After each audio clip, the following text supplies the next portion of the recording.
పరలోకం గురించి 7 ముఖ్యమైన విషయాలు. నంబర్ 1, పాపం మరియు దాని ప్రభావాలు ఉండవు. ప్రకటన 21:4 ప్రకారం పరలోకంలో మరణం, దుఃఖం, ఏడుపు లేదా నొప్పి ఉండవు.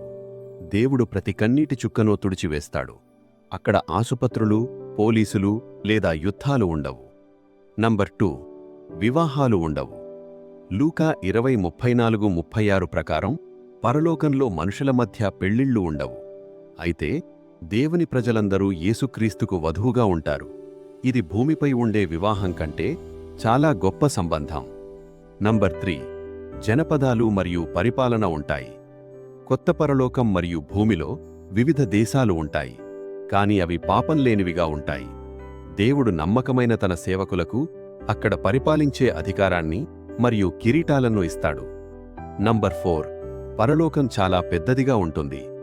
కొత్త యెరూషలేము నగరం పొడవు, వెడల్పు మరియు ఎత్తు సమానంగా ఉంటాయి. సుమారు 2220 కిలోమీటర్లు. ఇది మన ఊహకు మించిన అద్భుతమైన కట్టడాలతో నిండి ఉంటుంది. నంబర్ 5, ఊహకందని అద్భుతాలు ఉంటాయి. పరలోకం మనం ఎన్నడూ చూడని రంగులు, వినని సంగీతం మరియు రుచి చూడని ఆహారంతో నిండి ఉంటుంది. యేసు మన కోసం ఒక ప్రత్యేకమైన స్థలాన్ని సిద్ధం చేస్తున్నారు.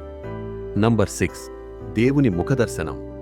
పరలోకంలో మనం దేవుని ముఖాన్ని నేరుగా చూడగలం. ప్రేమకు మూలమైన దేవునితో కలిసి ఉండటం వల్ల మనం అనంతమైన ఆనందాన్ని, శాంతిని అనుభవిస్తాం. నంబర్ 7, యేసు ద్వారా మాత్రమే ప్రవేశం. యోహాను 14:6 ప్రకారం పరలోకానికి యేసు మాత్రమే మార్గం. మన పాపాల కోసం చనిపోయి తిరిగి లేచిన యేసుపై విశ్వాసం ఉంచటం ద్వారానే మనం అక్కడికి వెళ్ళగలం. ముగింపు: పరలోకం అనేది ఎప్పుడూ బోర్ కొట్టే ప్రదేశం కాదు. అనంతమైన ప్రేమతో, సంతోషంతో నిండిన నిత్య నివాసం.